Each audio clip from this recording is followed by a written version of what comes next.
wonder if you could tell us something about yourself and the reason that you became interested in applying for the Choral Scholarship for Helensburgh Oratorio Choir. Do you want to go first? Yeah, I'm Marianne and I've always loved music. I've played the violin and piano, and I've been to quite a few of the Oratorio's concerts in the past, and I've really enjoyed them. I've auditioned and got into NICOS when I was about 13, and I really love singing in a choir, so I was interested in joining the Oratorio because of that. But I sang with the Oratorio when I was 11 in Elijah, and I had the wee children's part, and I really enjoyed that as well. I'm Cara. I've also been playing violin, but I don't play piano and I'm not that good at it. But before I applied for the scholarship, I didn't really know anything about the oratorio choir. It was very much a new thing compared to Marianne, who kind of knew about it and was involved with it. But I found it really inviting, regardless. Even though I was absolutely really nervous to join, but I want to go into music, classical singing and opera. So I knew that the scholarship would be a really good opportunity for me. Great, yeah. Difference between the oratorio choir and NICOS, because you both had involvement. What's the key difference, would you say, in terms of what demands it makes of you? I suppose because it's a weekly thing, I think that's the biggest difference. Whereas we had it it was a week in April, but it's nice to have it kind of spread over, so it's just kind of the thing you go to. Yeah, sometimes NICOS can feel a bit like a cram session for singing, but you work on. I feel we work on more pieces with the oratorio choir. Yeah, and they're definitely I think they've got a little bit more variance between the pieces. Obviously NICOS, that's with people who are of similar ages to us, and the choir is the majority of it is a bit older, but I think that has its benefits as well, because we're working to arguably a higher degree than we would. Experienced singers, because we're kind of in the same boat in NICOS. So there's similarities and some differences, but you've enjoyed the differences and made the most of them. That's interesting to hear. So what was the application process like for becoming a choral scholarship? Because as you know, you were the first two, and somebody else who initially joined but had to drop out. What was the process like to actually apply for the scholarship? So there wasn't, very vaguely, it was so long ago. It wasn't an audition for me, at least. I remember I was with my music teacher. I think it must have been maybe August or something like that. So I was just about to start UCAS applications with him, and he was looking for some good experiences for me. And I remember I sent in my higher singing recordings, and that was kind of my audition. And then it was maybe a week, 2 weeks later that I got the email saying that I was accepted to the scholarship. So in a sense, you had reached, you're older obviously than Marianne, so you'd reached a stage where you could produce your own, you'd produce the recording you could use for audition purposes. Wonderful, You're obviously a bit younger, Marianne. Mine was quite similar as well. Well, I wrote in the personal statement, so that was just kind of past experiences, plays, performances and things in music. And also I recorded a piece I was working on in my grade 4, and I sent that to Susie. So that's what we need to do, So that was sufficient for in place of an audition, and you're very happy, obviously, to offer you a place. Right? That's great. Very different joining an adult choir with, you were by far the youngest, as you'll be well aware of. How did it feel joining this group of adults singing in a choir, many of whom have been there for years or decades? Yeah, it was overwhelming reading it, and kind of, I was a bit nervous at the start, because everyone was so experienced. But I think now, because we've got to know a lot of people, and they were welcoming to us and friendly, so and we've picked up, I think, a lot of skills from being in it. I was definitely really nervous the first couple of weeks, especially because apart from Marianne, I didn't really know anybody. Of course. Like, you knew your mum. Yes. I got to know your mum. But I think the fact that everybody was there for like the same purpose was like really nice, because a lot of the time it's really difficult to meet people unless you have like a shared interest, and we were all at the choir for the same reason, so it made it a little bit easier to talk to people and ask for help or something like that. And they'd probably be interested in you joining them in the way that you did with all the experience that you brought to. There are quite a number of people in the choir who, of course, have either professional musicians, mostly teaching, but some with pretty amazing voices too. Yeah. So did that kind of help, being able to share music making with people with experienced voices and techniques? I think there's like a wide range of abilities at the choir. You know, there were some people who weren't as fluent as I am at like reading music, but there were people who were like a lot more advanced.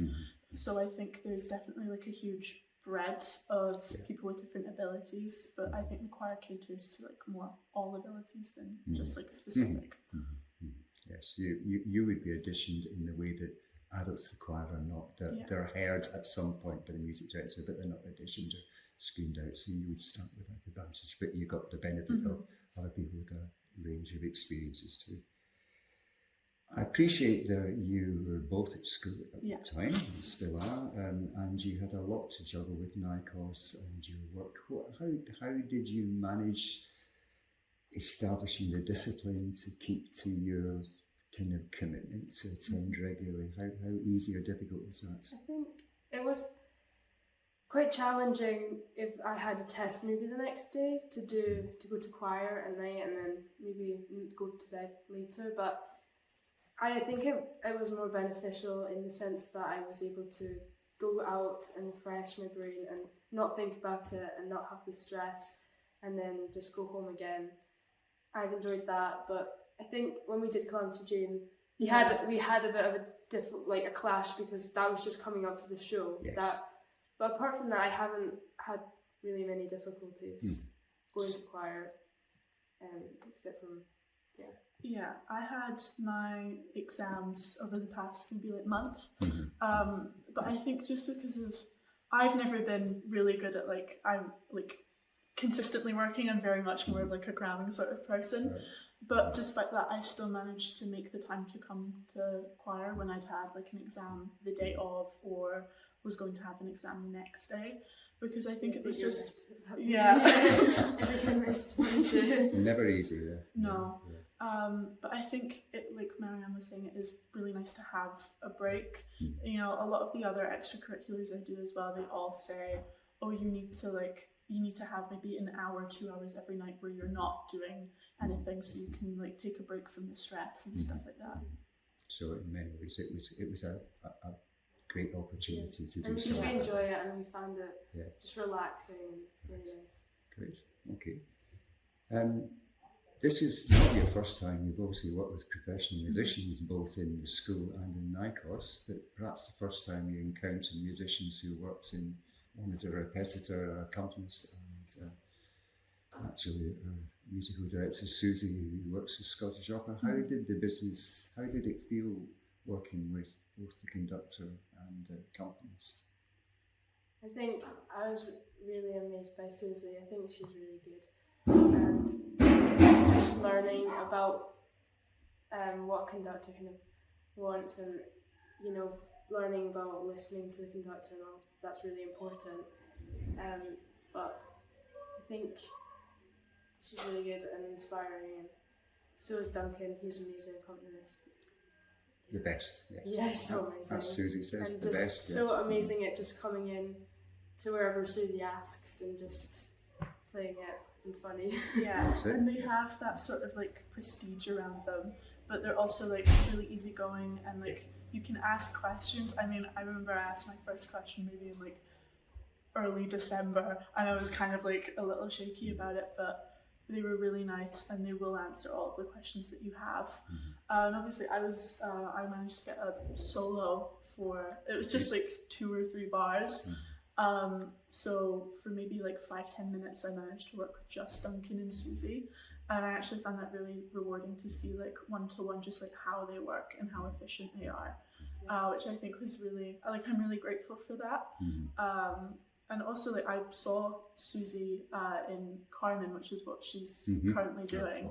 I got a little bit of a shock when I saw her on stage, but I think it goes to show that like we've got so many like really talented musicians and people in like the music industry who are like able to help us and like work with us for the better, which I think is really good. Great, yeah.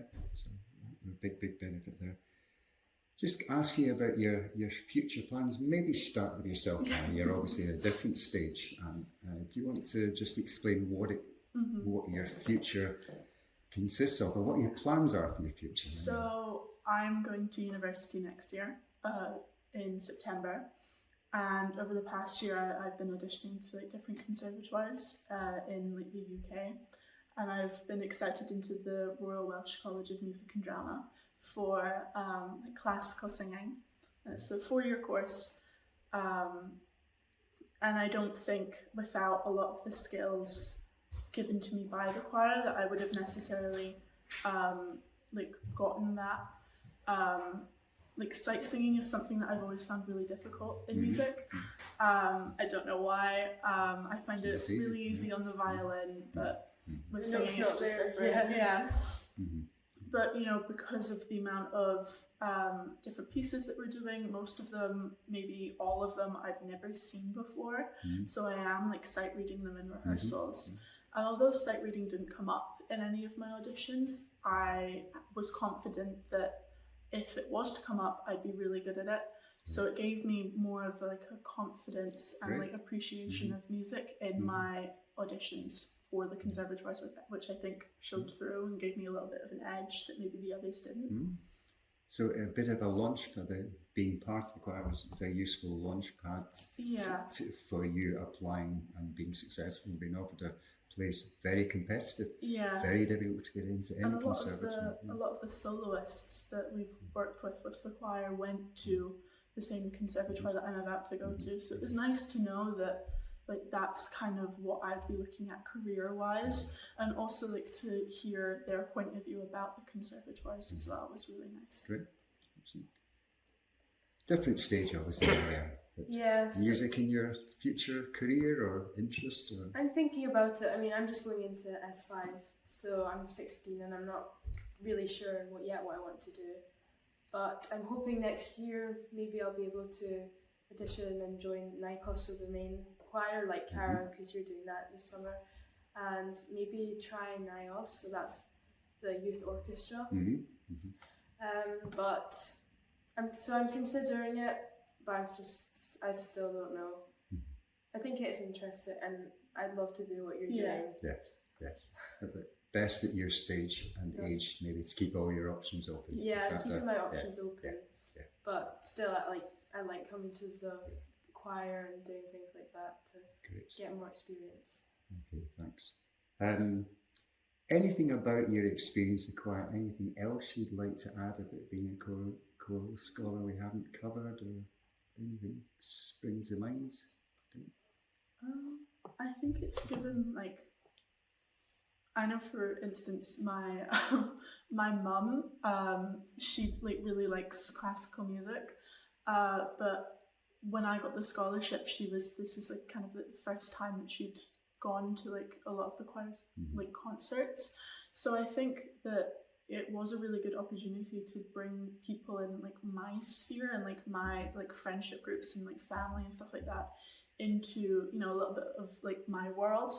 I mean, I don't know if my mum will ever join, but it's definitely on the table. Right. Good. Well, that's a same. big bonus. My friends came to see the creation, and I thought the creation was just amazing to be in, and the orchestra, I just loved it. I found it so amazing. And my friends came to see that, and they all loved it. And I've mentioned to another of my friends about the choir, and she started to come recently. So I think that's... So it's been a kind of starting point to some extent, but other things have happened as a result of it. Yes, we're very aware that for a young audience of that age, the first time we've seen a group of young people, I think like that for years, maybe ever. So that is important, and possibly a parent joining the choir. There's big bonuses from our point of view. Anything we could have done differently, either application or support or whatever that you would think might be worth changing, that we think about for future choral scholars? I mean, I liked the application process because, you know, it was like the recordings from like a formal assessment, which would essentially is like a performance in some way. I mean, I wouldn't be afraid of doing like an in-person audition, or like meeting with Susie or like Duncan beforehand for like an in-person interview as opposed to like over email. But I think, you know, this was like just post-COVID, so it was probably it kind of made maybe, sense. Maybe a real person kind of interview more like thing, just to, and maybe because I recorded mine for it because I didn't have, so maybe if someone was auditioning, they wouldn't have a recording. Okay. So that would be a change that would probably would happen in any event, but you're endorsing that would be a useful change. Okay. Anything you think, message for anybody who's interested or thinking about applying as a choral scholar in the future? Absolutely go for it. Go for it. Don't be daunted. Don't come along and just have a try and just. Yeah, I think you'll enjoy it. There are a lot more benefits than there are like cons to the situation. You know, I understand classical music might not be for everybody, but you know, it's also a good way to like meet other people who might be like-minded.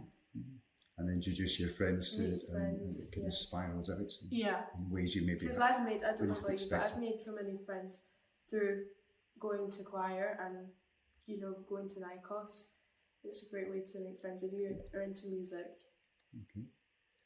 That's excellent. Well, thank you very much for that, both yourself, Cara, and Marion. I really appreciate that. And I'd like to thank you formally on behalf of the choir for all you've done for the choir. It's clearly not just your benefit, but for the enormous benefit for you joining the choir. And we wish you all the best, obviously, in your career as a singer. We'll be expecting to hire you as a soloist in the not too distant future. And Marianne, if you continue singing with us, we would be hugely welcoming and hope that your friend is able to do that too. I'd also like to say thank you to Lomond School and to Alexandra and Barry who were involved in setting this up. I very much appreciate that. So thank you and all the best.